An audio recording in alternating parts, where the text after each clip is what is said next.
This is the Evil Never Dies podcast with Brett and Carl. This podcast may contain adult themes, violence, and strong language. Listener discretion is advised.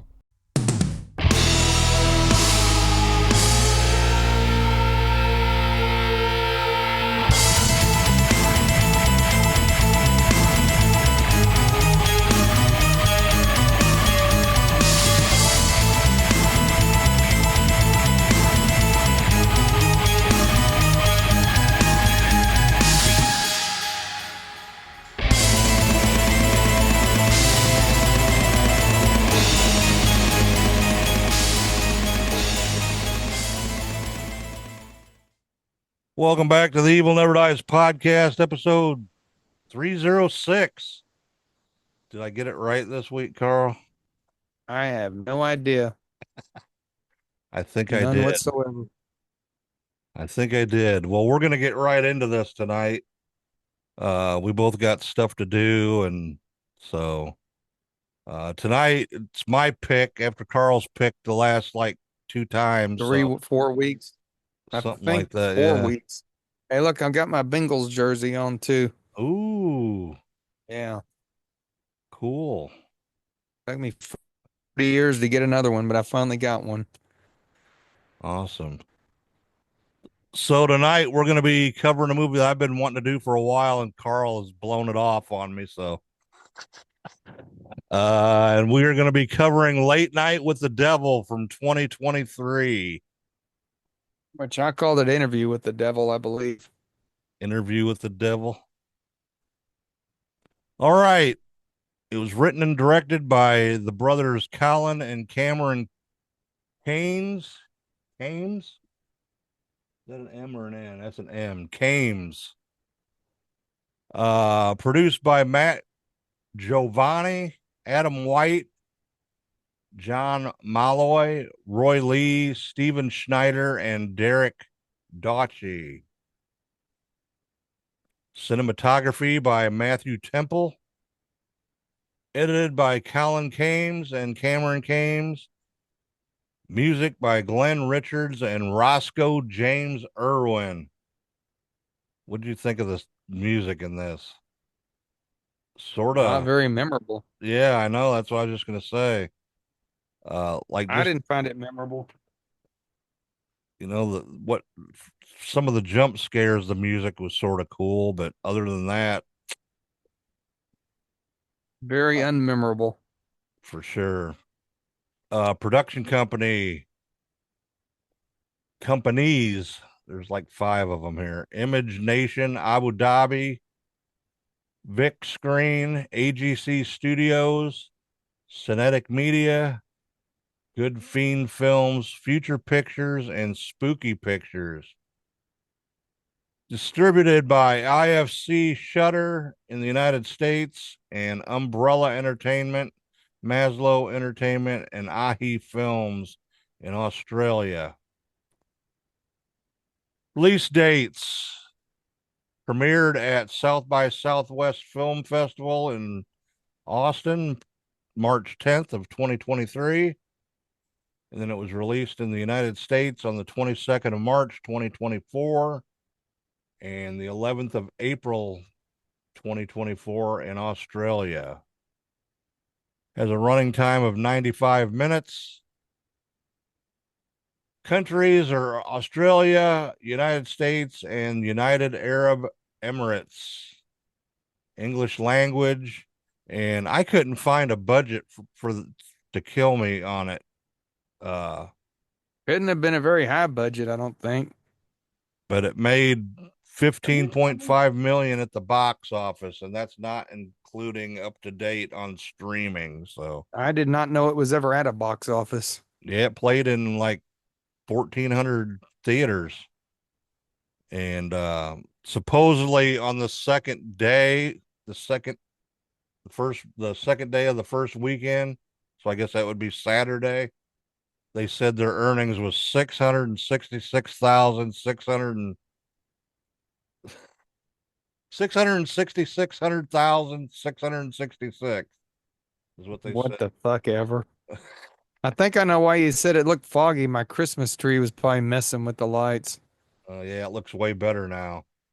That Christmas tree was bright and there was a green light on it as well. So Can you see? Can you see him over there? no, you can't see him at all. Can't see him. Does he just look like a red blur? You can't see him because your chair blocks it. But can you see him when I move? No. No, Oh well. you got it in a bad spot. I might But just where that I might just hang him up on this bookshelf here and not even turn the light on. you need to put him where the Frankenstein is and bring me the Frankenstein. Oh yeah, you're gonna trade me that little bitty freaky looking Frankenstein, ain't you? Yeah, but his bubble busted. His bubble busted. Yeah, Oh no. yeah. All right. Okay. Continue on. I'm doing two things at once. Well, are you gonna give the plot of this real quick? Well, basically, this is like a 1970s talk show that's competing with Johnny Carson and The Tonight Show. If you're old like us, you know who Johnny Yeah. Carson is. If you Yeah. don't know, he was the king of late night TV. There wasn't 50,000 late night shows. It was just Johnny Carson, and there was always somebody trying to compete with him. And in this movie, whatever this guy's name is trying to compete with Johnny Carson. His ratings have been iffy. So he decides to have this badass Halloween episode that's supposed to either make or break the show. Yeah. So he has a psychic on, and then he No, has a guy that, you know who he was supposed to like be? Remember Kreskin? yeah, that was a bad interpretation of that. Yeah, for sure. Then he had an anti-psychic on that was debunking everything. Yeah, he was Then he based on has a somebody. He was based on a real person too. We'll get into that in the trivia. Crisco or Chris, whatever, I can't say his name. And then the highlight of the show was this parapsychologist and this young girl who was supposedly apparently possessed by the devil. Yeah, she That's was the name. What's it called? I keep wanting to call it Interview with the Devil. late night with the devil. I think Interview with the Devil would have been better. So that's basically the plot. It's like watching a simulation of a 1970s talk show, but different camera angles than that were available back then. Yeah. They have all these zoom ins and all this stuff that did not exist with 1970s cameras. Well, supposedly this is supposed to be like sort of a found footage or something because they found the master tape of it. I guess they back in the day they did tape through the commercials and stuff back in the day. Yeah, but I don't think they zoomed in on people as they were talking during the commercials and No, had these no. angles to where you could listen to conversations. That's It was almost like somebody was following them around with a video camera, sort of, exactly. kind of, I you think know. with Carson, they went to a commercial. Carson sitting at his table, probably bullshitting with the guest or Ed McMahon. In this case, they're actually, like you said, following people around and getting into conversations and things that just didn't exist in 1970s camera technology because there were these huge cameras back then. Yeah, They handhelds weren't even a thing yet, I don't think. no, I don't think so. Not in 1977 for sure. No.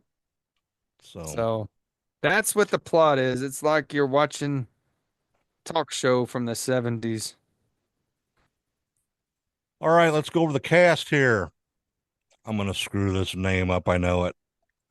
David Das Malkian as Jack Delroy, and he is the host of the Night Owls. Night Owl, that was the name of it. Yeah, Sort and of a at the name that wouldn't have existed back then, I don't think, too. well, They at had the like, at the very beginning, they showed he was supposedly he was like a member of the Bohemian Grove and all that, and that was their that's the owl was their like god or whatever too. well, my So question is if he was a part of this secret cult, why would he have not beat Johnny Carson out if he was, they were like, had this ritual to make this guy the king of late night? and why wasn't Johnny Carson part of it? Part of the Grove. Because Johnny Carson didn't play shit with people. Johnny Carson was the Grove. He didn't need no Grove. Johnny Carson was the shit. It was. And knowing back then too, it wasn't like they would do some pretty risque stuff on them late night shows too, you know. So Well, I remember there was a lot of competitors. The Carson, like, was it Mike Douglas? And I can't think of all of them. uh who's the other Merv guy? Griffin, maybe? Or was Yeah, Merv Griffin well, on during the day? he was on in the day, yeah. Yeah, there wasn't very many of them. They tried to compete with Carson, and none of them would last, and he would blackball them out of Hollywood. Yeah. So anyway, back to the Back to the cast. cast. All right, we got Laura Gordon as June Ross Mitchell. She's the parapsychologist and author. Ian Bliss as Carmichael Haig. He's the skeptic guy, former magician, and he's actually based on a guy by the name of James Randi. He was involved in a similar altercation with an Australian late night host back in the 70s. So, I thought his name was Chriswell, I think is where I was confused. no, that's the that's the psychic, which I'm getting to next. Okay. He's played by Faisal Bazi, and that was Christo. Next, we got Ingrid Torelli as Lily Dabo, the survivor of the satanic cult or whatever, the one that ended How up am I being ever gonna possessed. figure that to hook this thing up? It's easy. Okay. You pick now to take a look at it. Dude, I haven't even been on my computer since the last time we did a show. Me neither. I opened it Christmas Day and I set it on the computer and now I got curious. So keep on. I'm looking. And I think she did a good job in the film myself. The little girl, Yeah, she did a probably the best job of anybody, I thought. yeah. Very believable. Next, we got Reese Atari. Aturi as Gus Okay. McConnell. That was like Ed McMahon. the Ed McMahon part. And if you're not familiar with all these people, then I don't know what to tell you. That's his sidekick or whatever.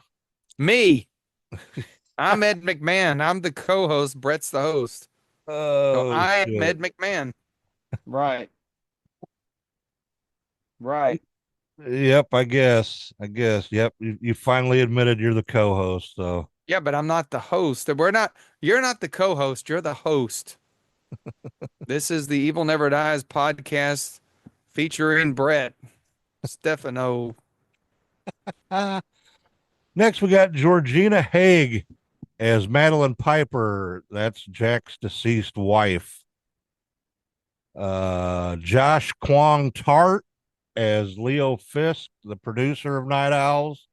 Who managed to get on camera during the commercials the entire thing, which is weird. Yep. Next, we got Steve Mazukis as Xander Dabo. He was like the satanic cult leader. Oh yeah.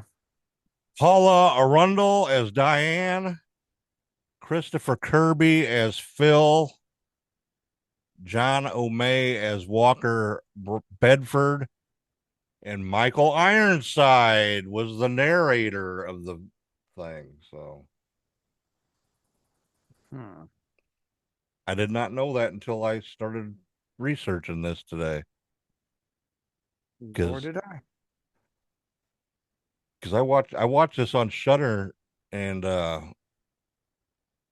credits cut off like halfway and go to the next thing playing. So Yeah, I actually managed to watch the credits on Hulu.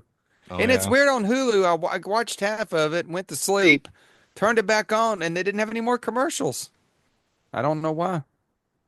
Yeah, I'm already figuring this thing out. Look at that. Stop Halloween. Oh, Halloween's after the cord now.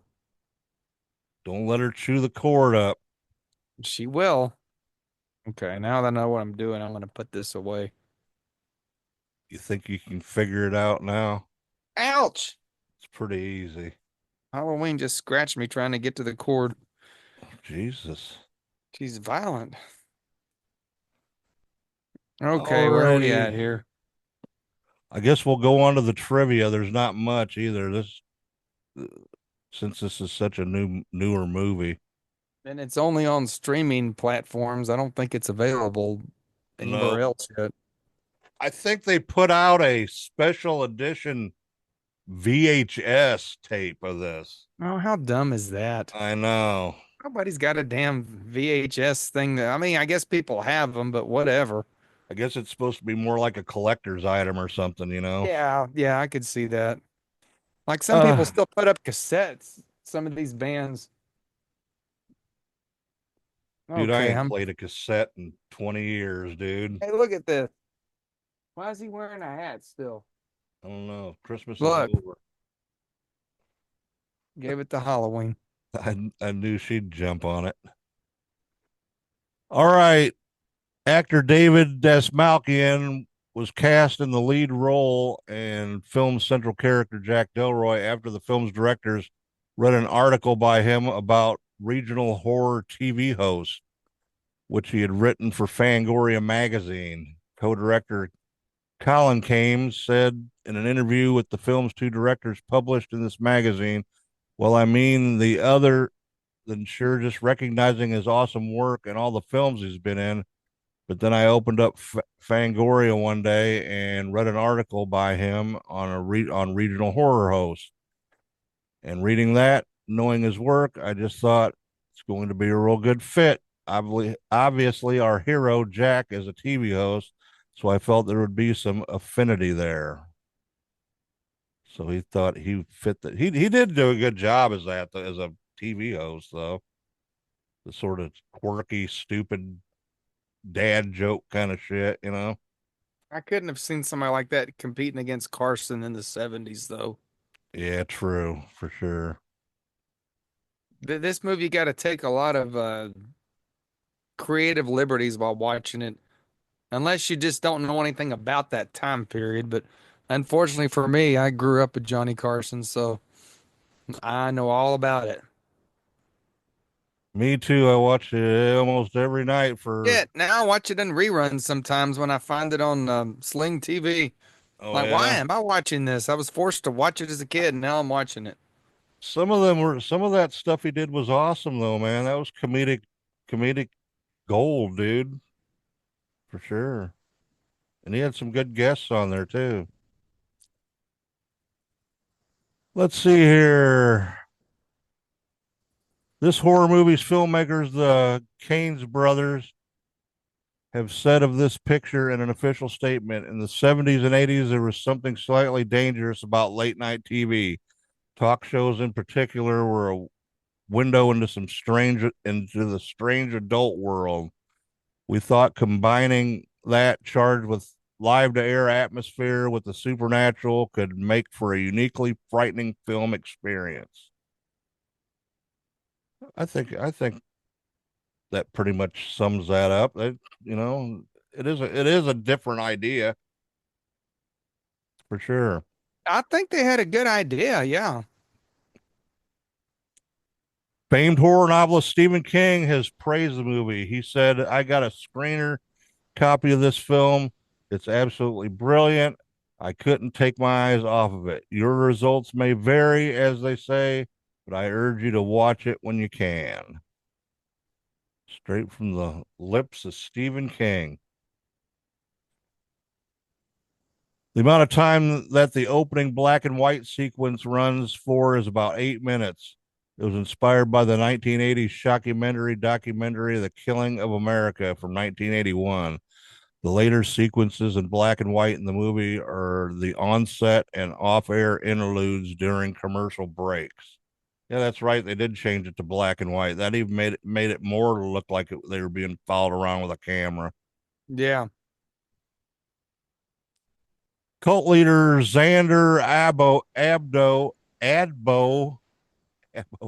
Diabo appears to be based on the Church of Satan founder Anton LaVey. I guess. Yeah, that's sort of my thoughts. It's the face you just made. Yeah. Oh shit. Christo's stage name resembles two real life psychics mentalists, Charles Criswell King. I don't remember him too much. Chris Well, that's who I was trying to think of earlier, and when you said something.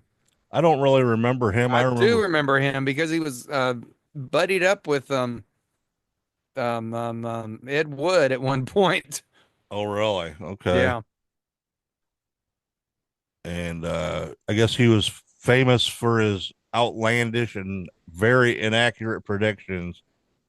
While the amazing Kreskin, George Joseph Kresge, which he just passed away like the other day, I seen, has been performing mentalist acts for over 50 years. Both made several appearances on the Tonight Show with Johnny Carson, as well. Christo's look bears a passing resemblance to Ravine, an Australian hypnotist who was popular in the 70s. So he was a combination of people.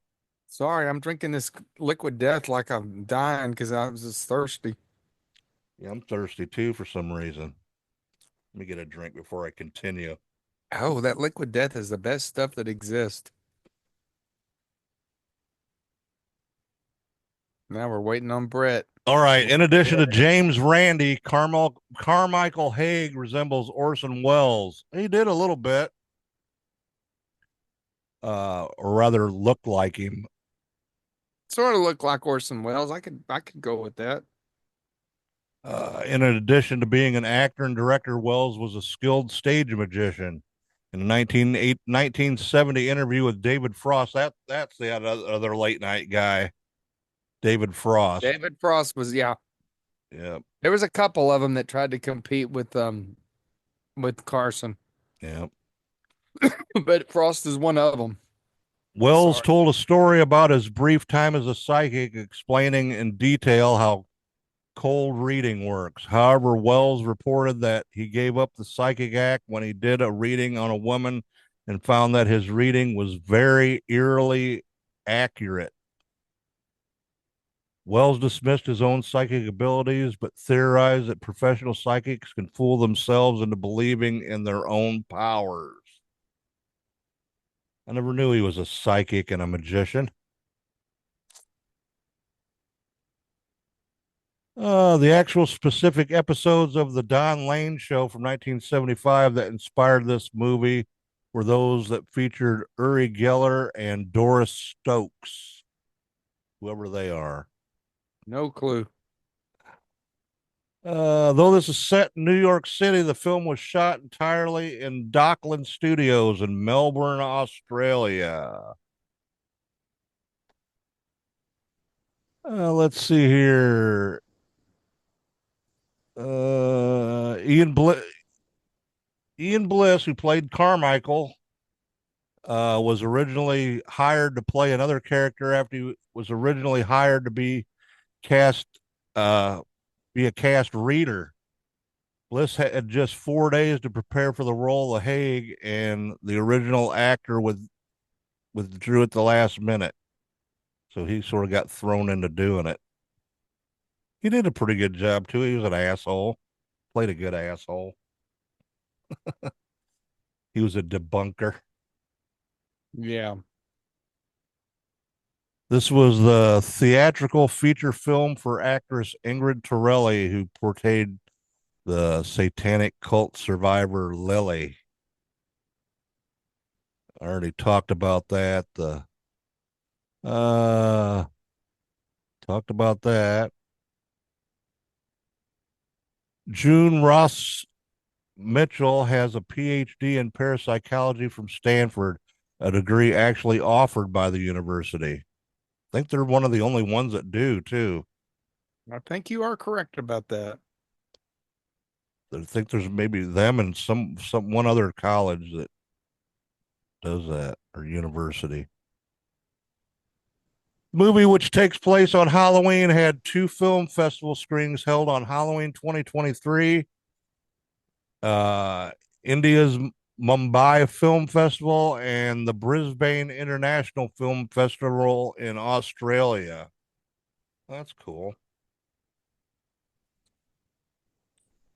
Wonder what a film festival is like in Mumbai. No clue. Let's see here.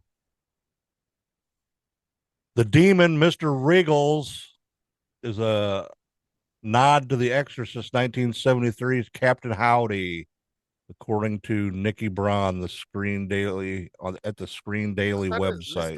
Mr. Rickles was a nod to Don Rickles. Wriggles, not Rickles. The whole time I thought they were saying Rickles. Oh I'm yeah. like, why'd they name the demon after Don Rickles? I thought that was stupid.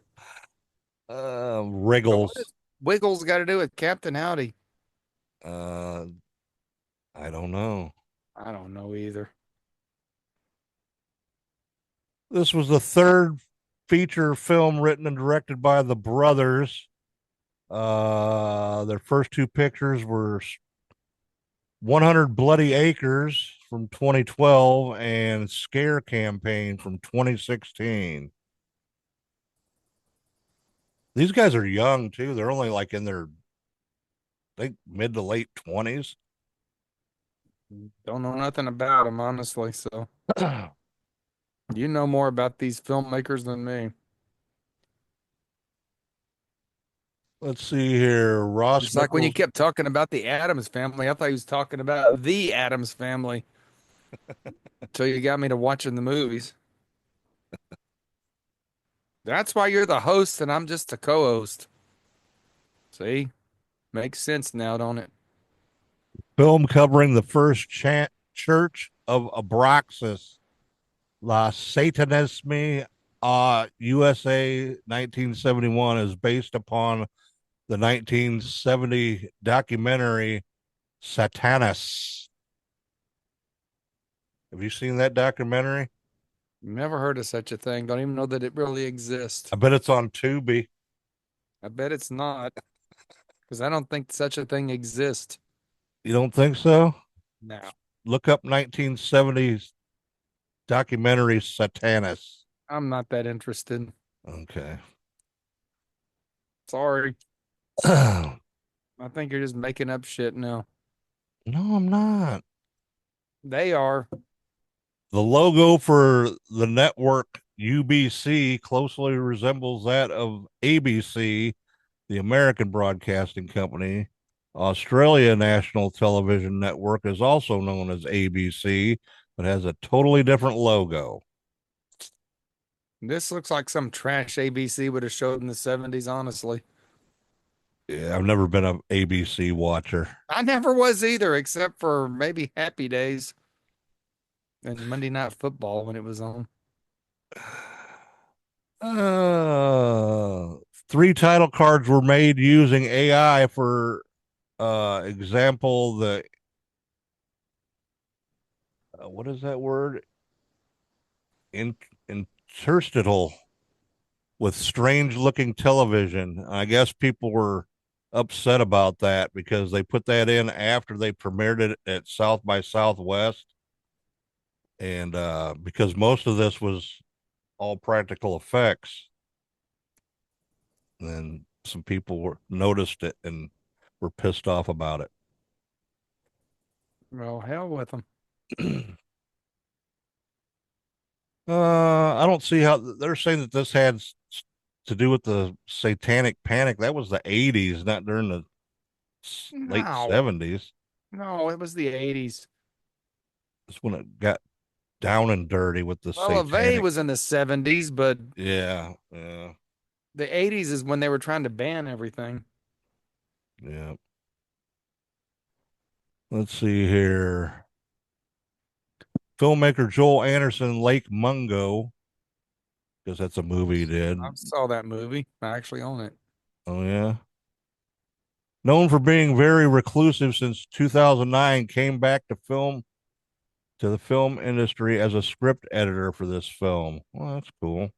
Lake Mungo, what's that about? Horror movie? You see, it's a horror movie. It was part of the what was that called? The 13 films that were, I forget, it was a festival they did Oh, back in, okay. Yeah, the 8 films to die for or whatever. yeah, that thing. Okay. Yeah. All right. I've got it I over there. probably I got haven't that watched it. too. I probably got Yeah. that too.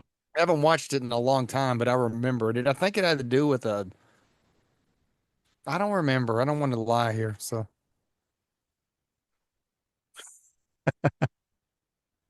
The technical difficulties card that appears looks really similar to a station identification Los Angeles based KCOP TV used in the late 70s. I think a lot of people use that same technical difficulties sign. they did. Oh, let's see here. Carmichael's attack on Stanford is based on Randy's accusations that Stanford's test of Uri Geller's purported powers were slipshod. And they got that little scuffle. I guess that really happened. All right. At 46 minutes and 30 seconds, Lily mentions Abracadabra, who is also a character played by David Dasmalkian in the TV series The Flash, spelled Abraka instead of a C. Cadabra. You ever watch The Flash? No, I wasn't a fan of all them superhero TV shows in the early didn't care. 2000s. Didn't care for the. I liked the Green Arrow.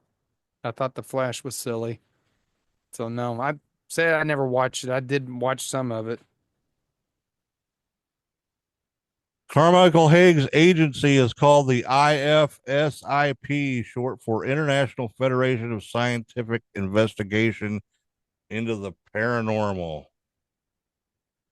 That's a little fucking long, if you ask me. Even the short, abbreviated version is long. Like shit. So that's about all the trivia I got. Okay, Well, I went first last week. Let's let I'll you go go. first. Now, Uh, last time I talked bad about a movie, you said I was an asshole. So I'm not going to trash this like I did Friday the 13th, part eight. But I thought this movie was a huge disappointment. I think they could have done a better job. It did not seem realistic at all if it was supposed to be a found footage film. Like I said, I understand they probably filmed during commercials and Johnny Carson, but they didn't have cameras right up in Johnny Carson's face while he was talking to the producer or manager of the whatever you call him of the show.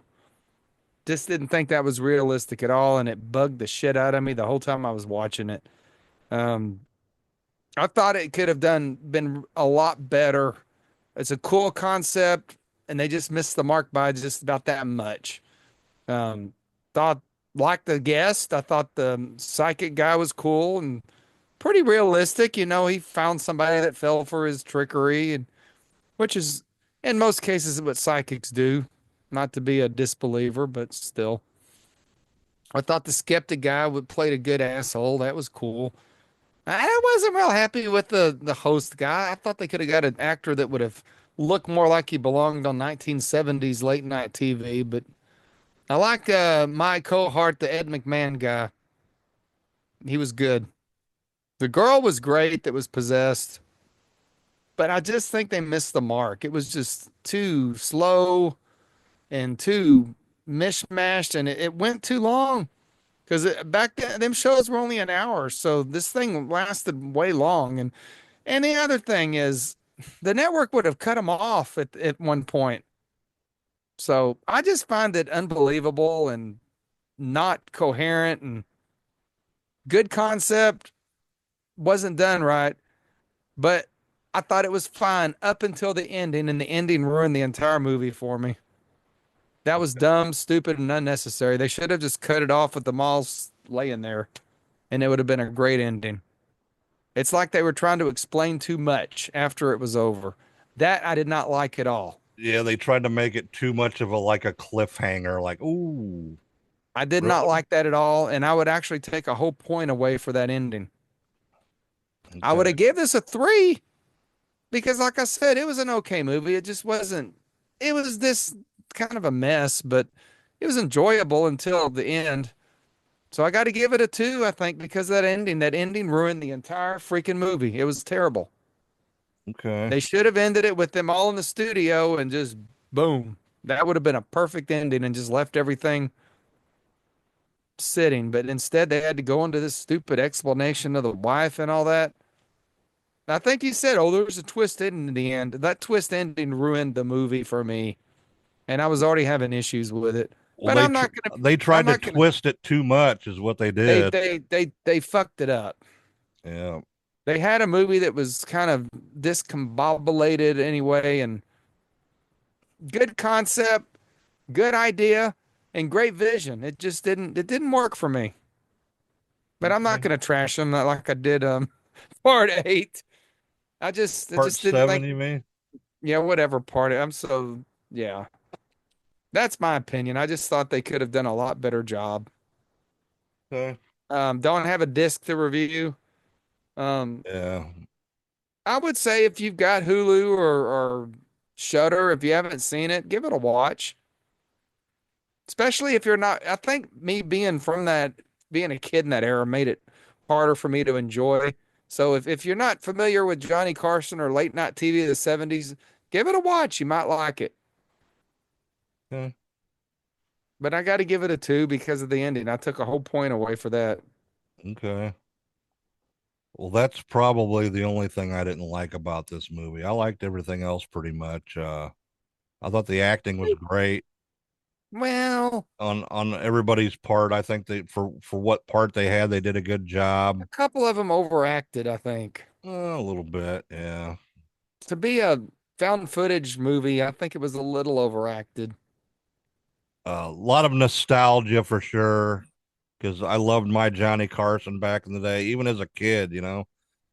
Probably kids, our age back then. I bet a lot of them couldn't stay up that late to watch Johnny Carson. That's true too.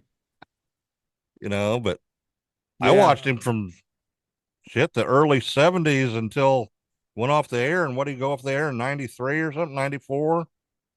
I don't even remember. I just know Jay Leno took his spot.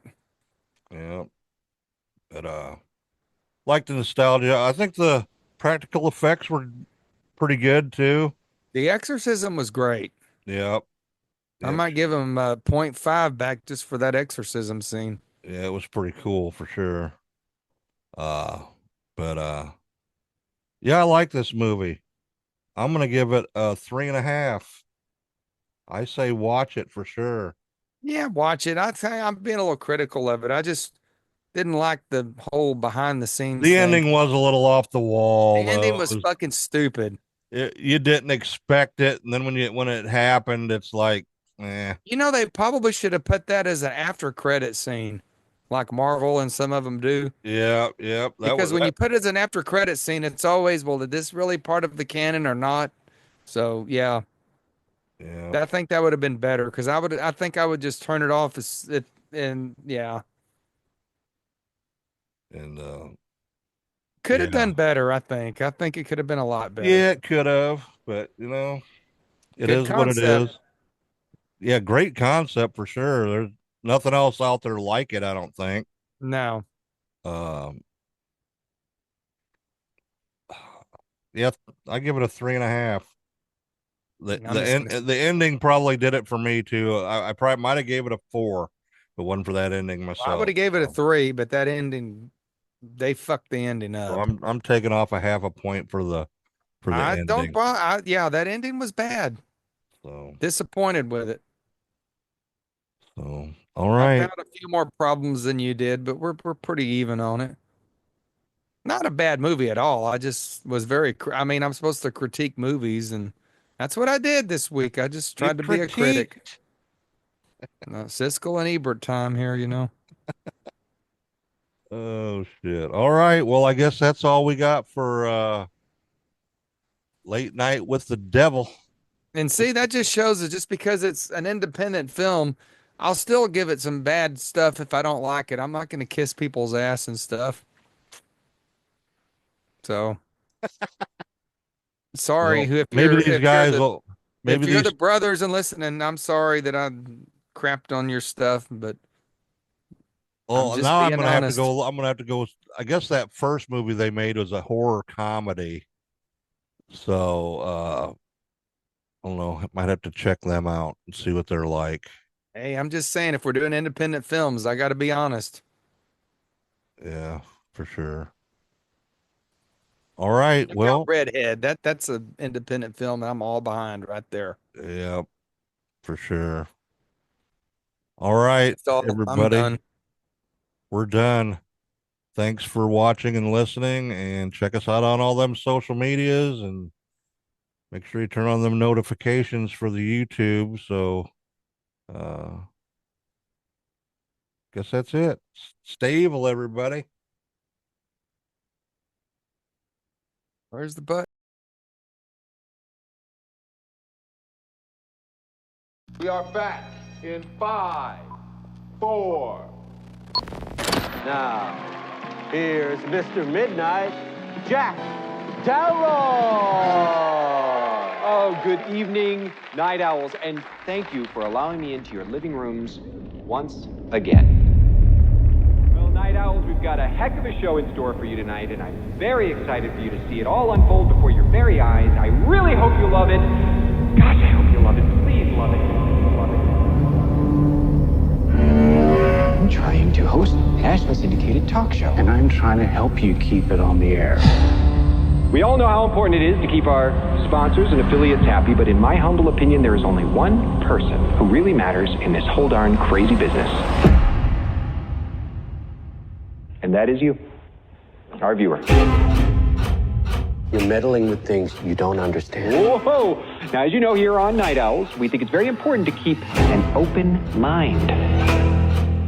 Please welcome Dr. June Ross Mitchell and Lily, the young subject of the book, Conversations with the Devil. I really don't think it's a good idea, Jack. She's becoming more unpredictable. That's a good thing. That's why we still do live TV. Ladies and gentlemen, please stay tuned for a live television first as we attempt to commune with the devil.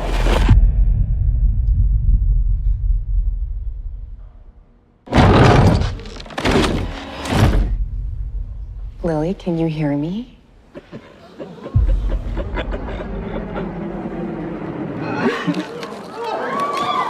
Good to see you again, Jack. Lily, return to me.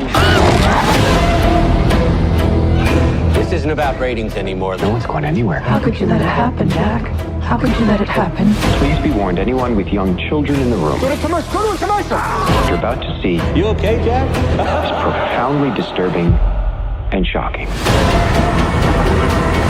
You get out there, Mr. Midnight. And you knock him dead.